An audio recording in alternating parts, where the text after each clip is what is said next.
ஒன்று கண்டேன் பெண்ணங்கு இல்லை, நான் பார்த்த பெண்ணை நீ பார்க்கவில்லை அப்படின்னு அவர் சொல்வாரு. உடனே இவரு சும்மா இருக்காம, நான் பார்த்த பெண்ணை நீ பார்க்கலன்னு யார் தப்பு வந்து தானே, உன் பார்வை போல என் பார்வையில் நான் கண்ட காட்சி நீ காணவில்லை. அவங்களுக்குள்ள இருக்கிற அந்த ரிலேஷன்ஷிப் ரொம்ப ரொம்ப ஸ்ட்ராங். அப்பா போன ஒரு 40 நாள்ல அவர் போயிட்டார். அப்பா ரெக்கார்டிங் வரும்போது அண்ணன் அண்ணன் நான் ஒரு டியூன் போட்டிருக்கேன், கொஞ்சம் கேட்டு சொல்லுங்க எப்படி இருக்கு அப்படின்னு. இளையராஜா 4-5 அவர் அப்படியே நிற்பார் அங்கே. பொன்னென்று சொல்லி பேசாமல் வந்த பொன் வண்ணமேனி சிலையேவா. எஸ்பிபிஆர் ஜெயசுதாஸ் எங்க இருந்தாலும் பப்ளிக்கா எங்க இருந்தாலும் வந்து கால் பண்ணுவாங்க. அப்பா ஒரு குரு மாதிரி அவங்க. ஆயிரம் நிலவேவா. அப்பா என்ன சொல்லுவார்னா, you are not SP Balasubramanian, lucky guy Balasubramanian. என்ன லக்கி, வரும்போது எடுத்த எடுப்புலயே எம்ஜிஆருக்கு பாடி முதல் பாட்டு. அப்பா வந்து பிபிஎஸ், அந்த எஸ் திருப்பி எஸ்பிபின்னு நீ கொண்டு வந்திருக்க முன்னால அப்படின்னு சொல்லுவாரு. கண்ணில் தண்ணியே வந்துடுச்சு அவருக்கு. தோல்வி நிலை என நினைத்தா மனிதன் வாழ நினைக்கலாமா. செவன்ஜி ரெயின்போ காலனில ஒரு பாட்டு பாடியிருப்பாங்க. இந்த ஜெனரேஷன்ல நிறைய பேரோட ஃபேவரட் சாங் அது. இது என்ன மாற்றம், இறைவனின் தோற்றம். எங்க அம்மா சொல்லியிருக்கா, நான் போயிட்டா கூட நீ தோசம் அதெல்லாம் கூட பண்ண வேண்டாம், ஒரு நல்ல பாட்டு பாடு, நான் நிம்மதியா இருப்பேன். சமையல் எண்ணெய் மற்றும் உணவுப் பொருள் ஏற்றுமதியில் 20 ஆண்டு கால அனுபவம் பெற்ற ஸ்டார் எக்ஸ்போர்ட் ஹவுஸ் கயல் ஆக்ரோ ஃபுட்ஸ். டிஎம்எஸ் ஐயா பத்தி சொல்லியிருந்தோம், சில அவரோட ஹை பிச் சாங்ஸ் பத்தி பேசிட்டு இருந்தோம். அவங்களது ஒரு ரேர் காம்பினேஷன். இப்போ இந்த மேல் டூவர்ட்ஸ்னு வரும்போது அவங்க ஒரு சில பாடல்கள் பாடியிருக்காங்க. இப்போ வரைக்கும் இந்த காலகட்டம் வரைக்குமே வந்து 2 பசங்க பாடணும்னா வந்து பொண்ணுன்ற கண்ட்ரினா ஆட்டோமேட்டிக்கா பை டிஃபால்ட்டா அந்த பாடல் இப்ப தலைமுறை. அதுல ஒரு பியூட்டி இருக்கு. அப்பா 2 பேரும் சேர்ந்து கச்சேரி பண்ணியிருக்காங்க நிறைய இடத்துல. ஸோ அது எப்படின்னா, நான் பார்த்த பெண்ணை நீ பார்க்கவில்லை அப்படின்னு அவர் சொல்லுவாரு. உடனே இவரு சும்மா இருக்காம, ஏன் பார்க்கவில்லை கிண்டல் பண்ணுவா. நீ பார்க்கவில்லை உன்னோட தப்பு, ஏன்னா அது மாறி வருது இல்லையா. அந்த ஸ்பாட்ல அப்படி மாத்திடுவாரு. அது ஒரே எல்லாரும் அலர்ட் ஆயிடுவாங்க சாங்ல. அது ரொம்ப ஜாலியான இன் பர்டிகுலர் அந்த வரியை தான் எல்லாருமே பசங்களே பாடும் போது இப்ப இந்த தலைமுறையில கூட அந்த பாடல, ஏன்னா அது வந்து பார்வை இல்லையா. ஸோ லவ்ன்றது வந்து பார்க்கறதுனால வருது. ஸோ அப்படி நான் பார்த்த பெண்ணை நீ பார்க்கலன்னு யார் தப்பு வந்து தானே, ஏன் பார்க்கல. உன் பார்வை போல என் பார்வையில நான் கண்ட காட்சி நீ காணவில்லை. இல்ல வரிகள் எல்லாம் ரொம்ப கண்ணதாசன் மாதிரி வராது. பட் இருந்தாலும் ஸ்டோரி அவர் வந்து அந்த அளவுக்கு ஒரு அந்த படத்தோட ஸ்டோரி இந்த பாட்டுல சொல்லிடுறாரு. இன்னொரு பாடல் கூட, நல்லவன் எனக்கு நானே நல்லவன் சாங். அது பாலாஜியோட கேரக்டர் சொல்றது. கரெக்ட். பாலாஜி ஒரு நெகட்டிவ் கேரக்டர், அது அதை வந்து ஹைலைட் பண்றது. இது 2 பாடலுமே நீங்க சொன்ன மாதிரி இப்ப சிவாஜி ஐயா பாலாஜி ஐயா இருக்கும்போது, பாலாஜி ஐயாக்கு தான் 2 பாட்டுலயுமே வந்து டிவிஎஸ் ஐயா பாடியிருப்பாங்க. அவருக்கு பாடின பாடல்கள் அது, ஏன்னா வந்து அவர் வந்து போலீஸ்காரன் மகள் தான் ரொம்ப பாப்புலர் சொன்னீங்க ஆல்ரெடி. போலீஸ்காரன் மகள் அதுதான் ஸ்ரீதர் ஐயாவோடது. சமகாலத்துல டிஎம்எஸ் ஐயாவும் மிக பாப்புலர், ரெண்டு சிங்கர்ஸ்மே. ஸோ அவங்களுக்குள்ள நட்பு எப்படி இருந்தது? சொன்ன மாதிரி வெரி ஃபியூ சாங்ஸ் தான் ஒன்னா சேர்ந்து பாடியிருக்காங்க. பட் ஆஃப்லைன் எப்படி 2 பேரும் ஃப்ரெண்ட்ஸ்? சின்ன வயசுலேருந்து இவருக்கு அண்ணா மாதிரி, அப்பாவுக்கு அவர் அண்ணா மாதிரி, அது தம்பி மாதிரி தான் ட்ரீட் பண்ணிட்டார் எப்போவுமே. ஸோ இவருன்னா அவருக்கு ரொம்ப ரொம்ப விருப்பம். அவரோட இது ஸ்ட்ராட்டஜி, ஸ்டைல், சிங்கிங் எல்லாம் வேற, இவருது வேலை. அதனால அவர் எப்பவுமே மிக்ஸ் பண்ணது கிடையாது. இவர் வந்து அவருக்கு எனக்கு போட்டி, அவர் வந்து இவருக்கு போட்டின்றது கிடையவே கிடையாது. 2 பேரும் ரொம்ப ரொம்ப ஃப்ரெண்ட்லியாக இருப்பாங்க. ஜஸ்ட் பிஃபோர் ஹிஸ் பாசிங் அவர் 2 பேரும் வுட்லாண்ட்ஸில் மீட் பண்ணாங்க. ஆமாம், யூ ஒன்ட் பிலீவ். அப்பா போன ஒரு 40 நாள்ல அவர் போயிட்டார். ஜஸ்ட் 40 days நான் போயிருந்தேன். அதனால அவங்களுக்குள்ள இருக்கிற அந்த ரிலேஷன்ஷிப் ரொம்ப ரொம்ப ஸ்ட்ராங். அந்த அந்த கான்டெம்பரரிஸ்ல வெதர் தே ஆர் மேல் சிங்கர்ஸ் ஆர் ஃபீமேல் சிங்கர்ஸ் எல்லாருமே வந்து ஒரு ஒரு குடும்ப மாதிரி தான் இருந்தாங்களே தவிர, போட்டின்ற ஒரு அந்த போட்டினா ரெண்டரிங்ல போட்டி இருக்கலாம், பட் வேற எதுலயுமே கிடையாது. இப்போ எஸ்பிபிஆர் ஜெயசுதாஸ் எங்கே இருந்தாலும் பப்ளிக்காக எங்கே இருந்தாலும் வந்து கால் தருவாங்க. அப்பா ஒரு குரு மாதிரி அவங்களுக்கு. எஸ்பிபி வந்து அடிக்கடி சொல்லுவாள், அவரோட பாட்டு பாடி தான் நிலவே என்னிடம் பாட்டு தான் நான் ஆடிஷனுக்கு வந்தேன். அது கூட MS விஸ்வநாதன் 1.5 years இழுத்தடிச்சார், கொடுக்கல. நல்லா போய் பக்கத்தில். ஏன்னா அவர் பாடும்போது ஒரு தெலுங்கு பர்சன் தமிழ் பாட்டு பாடுறது தெரியாது. அவர் ஈஸ் ஃப்ரம் நெல்லூர். அதனால அவருக்கு அதை மாடிஃபை பண்ணிட்டு ஒரு தமிழ் இது வரத்துக்கு ரொம்ப நாளாச்சு. இருந்தாலும் நீங்கள் நல்லா சொல்கிறெல்லாம் இது பண்ணிட்டு வாங்க ப்ராக்டிஸ் பண்ணி. ஆனால் கேவி மகாதேவன் கொடுத்தாரு, 1000 நிலவேவா அப்படின்னு. அதுவும் நிலவு தான். இதுவும் நிலப்பாட்டு தான் நிறைய வந்திருக்கு. அதனால அப்பா என்ன சொல்லுவார்னா, you are not SP Balasubramaniam, you are LG Balasubramaniam. எல்ஜின்னா என்ன சார் இது? Lucky guy Balasubramaniam. என்ன லக்கி? வரும்போது எடுத்த எடுப்புலயே எம்ஜிஆருக்கு பாடி முதல் பாட்டு எம்ஜிஆர். நான் வந்து அந்த இது 2 பாட்டு வந்திருக்கு. அப்பா பாடியிருக்காரு. கொஞ்சம் டைம் பிடிச்சிருக்கு. நீங்க எடுத்த எடுப்புலயே எம்ஜிஆர் சாரோட பயங்கர பாப்புலாரிட்டி ஆயிருக்கீங்க. அதனால இவரை லக்கி கைன்னு. வந்து 14th April தமிழ் வருஷப்பருப்பன்னைக்கு காலமான ஆஃப்டர்நூன். 11th வந்து உகாதி, தெலுங்கு வருஷப்பருப்பு. ஸோ அன்னைக்கு அப்பா கையால் அவர் வந்து இது வாங்கினார், ட்ராஃபி. இதில் மியூசிக் அகாடமியில். அப்படியே ஏர்போர்ட் போயிட்டார், வீட்டுக்கு கூட போகல. அப்படி வந்து அப்பாவோட இது வாங்கிட்டு போயிட்டார். அங்கே போன உடனே 4 நாள் கழிச்சு அப்பா இல்லைன்னு ஒன்று அவர் ப்ரோக்ராம், அந்த பாடுத்தா தீக ஹைகான்னு ஒரு ப்ரோக்ராம் பண்ணுறாருங்க. அதை கேன்சல் பண்ணிட்டு நேராக ஏர்போர்ட்லேருந்து நேராக எங்கள் வீட்டுக்கு வந்தார். நேராக வந்துட்டு ஒரு 1.5-2 மணி நேரம் அவரோட அந்த பழைய நினைவுகள் எல்லாம் பேசிட்டு கண்ணில் தண்ணியே வந்துடுச்சு அவருக்கு. நான் எழுதுங்க அப்படின்னா, உங்களுக்கு தோன்ற எமோஷன்ஸ் எழுதுங்க. அப்பா அடிக்கடி சொல்லுவார், SPB you have brought me to the front, SPB you have brought me to the front. ஏன்னா அப்பா வந்து PBS, அந்த எஸ்ஸை திருப்பி எஸ்பிபின்னு இன்னைக்கு கொண்டு வந்திருக்க முன்னால் அப்படின்னு சொல்லுவார். ஆனால் இன்னைக்கு பாருங்க, PB you have gone leaving me here அப்படின்னு எழுதினார் உருக்கமாக. ஏன்னா அவருக்கு அந்த மாதிரி ஒரு ஒருத்தருக்கு. ஏன்னா அப்பாவோட சாங்கை பாடி ஆடிஷன் பண்ணி அது வந்தது இல்லை அப்படின்றது வேற விஷயம். பட் அதை வச்சு தான் ஒரு குரு மாதிரி நினச்சிட்டு நிறைய அப்பா கிட்ட கற்றுக்கிட்டார் எப்படி இருக்கணும் அப்படின்னு. எப்போ தனித்தனியாக வரும்போது கூட சொல்லுவார், sir you please plus me, எனக்கு வந்து ஒரு மனசாந்தி வேணும்.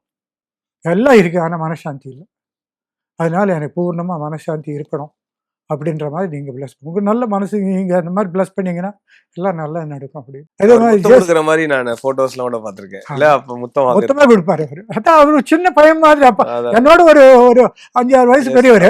அதனால I am your elder brother அப்படின்னு என்ன மிரட்டு ஒரு I am your elder brother அப்படி. ஜெயசுதாஸ் சார் கூட அப்படிதான்.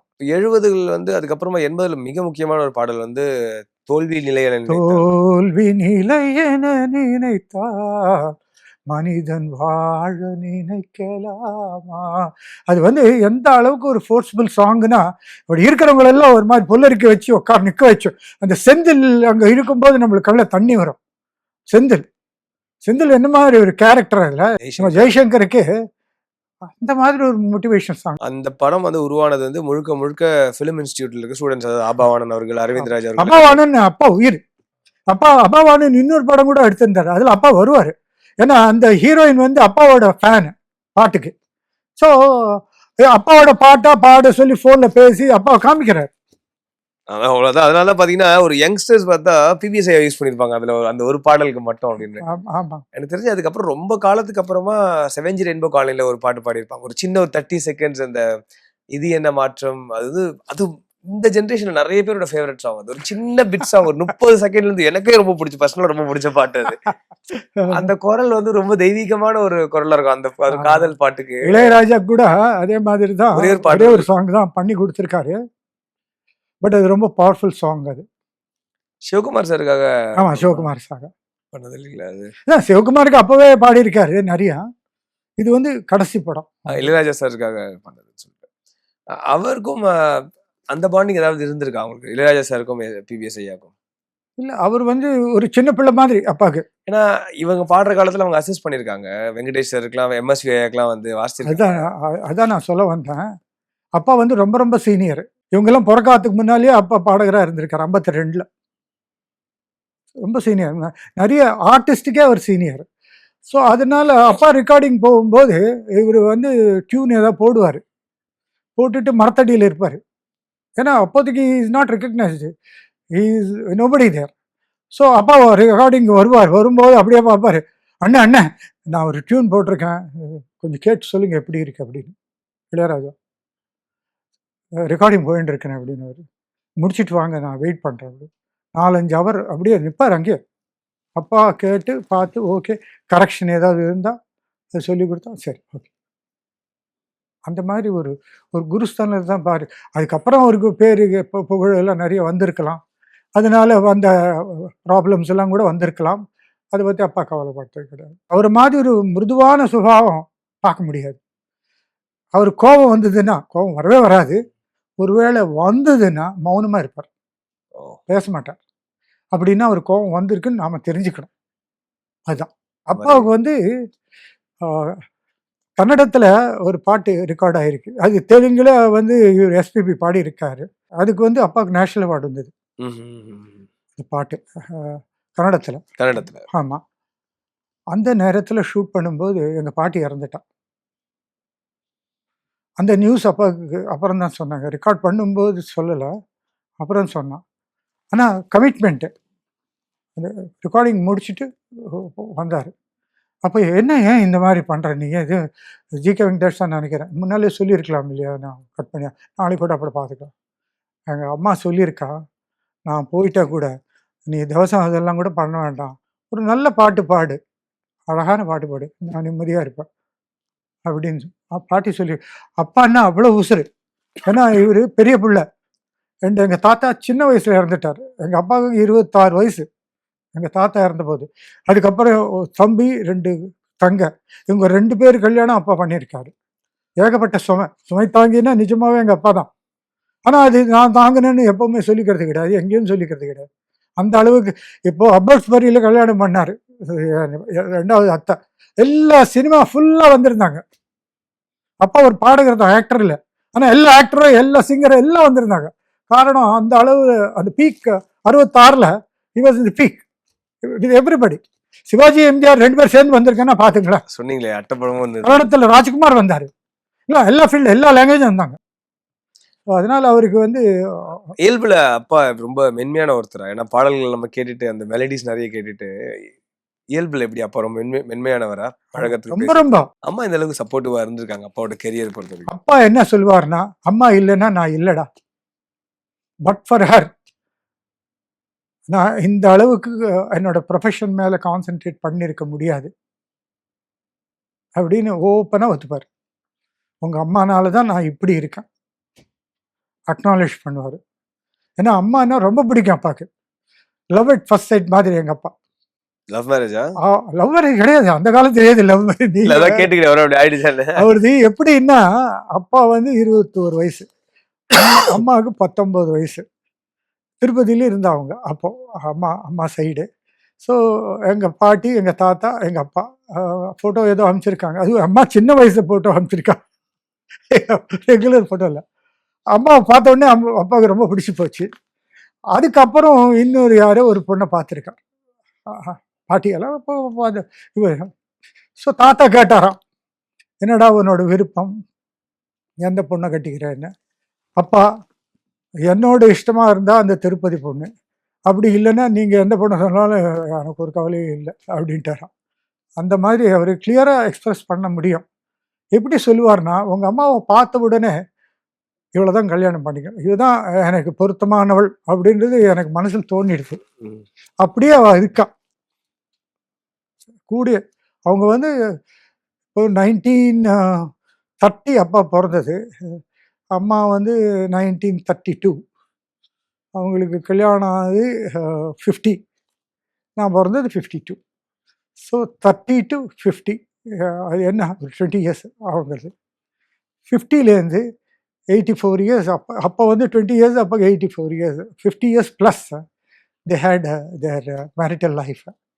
அப்பாவுக்கு 80 இயர்ஸ் இருக்கும்போது சித்திரக்குளத்தில் சதாபிஷேகம் பண்ணுவாங்க, அது பண்ணோம். அப்பாவுக்கு விருப்பம் இல்லை, எனக்கு எல்லாரும் தெரிஞ்சது எனக்கு 80 அப்படி. நான் சொன்னேன், இது என்ன எனக்கு சின்ன வயசாக மறைக்கிறதுக்கு, ஏதோ எங்கள் விருப்பம் நீங்கள் பண்ணுங்கன்னா சிம்பிளாக ரிலீஜியஸாக பண்ணார். பட் அம்மா இல்லைன்னா அப்பா இல்லை, அதுதான் நிஜம். அப்பாவுக்கு இந்த இசையமைப்பாளர்கிட்ட பாட முடியலன்னு வருத்தம் ஏதாவது இருக்கா? இவங்க கிட்ட பாட முடியல அப்படிலாம்? அந்த மாதிரி எல்லாரும் அவருக்கு வாய்ப்பு கொடுத்துருக்காங்க. அவங்களுக்கெல்லாம் எப்படின்னா, இந்த பாட்டு சீனு அண்ணனுக்கு கொடுத்தா இதுக்கு ஜஸ்டிஃபிகேஷன் பண்ணுவார் சீனு அண்ணன். அப்படின்னு தான் அப்பாவை தேடி வந்தது தான். இவர் வந்து தேடி இந்த பாட்டு எனக்கு கொடுங்கன்னு போய் யாரும் ஒருத்தர் கூட கேட்டு இது வரைக்கும் கிடையாது. ஏன்னா நீங்க அப்படி பார்த்தா இன்றைய தலைமுறையில யுவன் சாருக்கும் பாடியிருக்காரு, ஜிவி பிரகாஷ்க்கும் பாடியிருக்காரு. 1001 எனக்கு தெரிஞ்சு அதான் கடைசியா தமிழ்ல அவர் பாடின பாடல். கிட்டத்தட்ட தன்னோட 78, 79th இயர்ல பாடினது. இதுதான். ஆனா இவர் யாருக்கிட்டையும் போய் எனக்கு ஒரு பாட்டு கொடுங்கன்னு கேட்டது கிடையாது. அவரோட சுபாவம் தான் இல்லை அது. ஏதாவது ஒரு சந்தர்ப்பத்துல வந்து அவர் பிஸியா இருந்தோ, இல்லைன்னா உடல்நிலை சரியில்லாமலோ, இல்ல நேரம் இல்லாம ஏதாவது ஒரு பாடல அவரால் பாட முடியாம அது பெரிய ஹிட் அப்படியா இருக்காது? அதாவது இவர் தான் ஆப்ஷன் வச்சிருப்பாங்க, பல்வேறு காரணங்கள்ல. அதுதான் அந்த கன்னடம் சொன்னேனே, இப்போ கன்னடம் பாட்டுல. ஆமா, நீங்க ராஜ்குமார் சார் சொன்னீங்க, தமிழ்ல அப்படிதான் இருக்கா? அந்த மாதிரி அந்த மாதிரி தமிழ்ல கிடையாது. தமிழ்ல கிடையாது, கன்னடத்துல அது ஒண்ணுதான். ஒரு 4 years கேப். அண்ட் உட்லண்ட்ஸுக்கும் அவருக்குமான பந்தம் நிறைய பேர் வந்து ஐயா தான் வந்து உட்லண்ட்ஸோட ஓனர்னு நினைக்கிறாரு. அது அவரு மூடிட்டு இருந்ததுக்கப்புறம் நிறைய பேர் வந்து ஐயோ அப்படி இப்படின்னு இவர்கிட்ட வருத்தம் சொல்லியிருக்கா. அது காரணம் என்ன ஆச்சுன்னா, முதல்ல அப்பா வந்து நியூட்லண்ட்ஸ்ல தான் எழுதிட்டு இருந்தார். நியூட்லண்ட்ஸ்னா இப்போ இந்த சவேரா பக்கத்தில் இருக்கு இல்லையா, அங்க ஒரு 5 வருஷம் அங்க இருந்தார். முதல்ல அங்கதான் எழுதுவார். அதுக்கப்புறம் டிரைவ் நியூட்லண்ட்ஸ் விட்டார். 45 வருஷம் டிரைவ் நியூட்லண்ட்ஸ். 45 வருஷம் டெய்லி வருவார். ஒரு 20 போயம் ஆன் ஆவரேஜ் 8 மொழியில அப்படி உட்காந்தாருன்னா அப்படி வந்துட்டே இருக்கும். இந்த கப்பு சாசரு இந்த சத்தத்துல எல்லாம் கூட கான்சென்ட்ரேட் பண்ண முடியும் அவருக்கு. அந்த மாதிரி 3,65,000 போயம் இன் 8 languages. Telugu, Tamil, Kannada, Malayalam, English, Urdu, Sanskrit 8 3 lakhs poems எழுதியிருக்காரு. அது மெட்டு அமைச்சிருக்கார். நிறைய பாடல்கள் பாடினீங்க, நேயர்கள் விருப்பம் மாதிரி. பூஜைக்கு அந்த சாங், அந்த பாட்டு எனக்கு கூட பிடிக்கும். பூஜைக்கு வந்த மலரேவா, பூமிக்கு வந்த நிலவேவா, பொன்னென்று சொல்லி பேசாமல் வந்த பொன் வண்ணமேனி சிலையேவா. நன்றி சார். அவருடைய ரசிகர்கள் இன்னைக்கும் இருக்கும். அதை சொன்ன லட்சக்கணக்கான ரசிகர்கள், கோடிக்கணக்கான ரசிகர்கள் இன்னும் தமிழ்நாட்டில் அவரோட பாடல்கள் கேட்டுட்டு தினசரி அவங்களோட பொழுது போக்கிட்டு தான் இருக்காங்க. ஸோ அவருடைய மூத்த மகனா நீங்க பல விஷயங்களை ஷேர் பண்ணீங்க மக்கள் கிட்ட. நிச்சயமா அது ஒரு சிறப்பான ஒரு நேர்காணல், நிறைய பேர் என்ஜாய் பண்ண போறாங்க. நீங்க அவரை பத்தி சொன்ன விஷயங்கள், நீங்க பாடினது எல்லாமே. ஸோ நிறைய நினைவுகள் ஷேர் பண்ணீங்க. விகடன் சார்பா ரொம்ப ரொம்ப நன்றி சார். ரொம்ப நன்றி. 20 ஆண்டுகளாக உலக நாடுகளுக்கு உயர்தர சமையல் எண்ணெய் மற்றும் உணவுப் பொருட்கள் ஏற்றுமதியில் இந்திய அரசின் ஸ்டார் எக்ஸ்போர்ட் ஹவுஸ் அங்கீகாரம் பெற்ற கயல் ஆக்ரோ ஃபுட்ஸ்.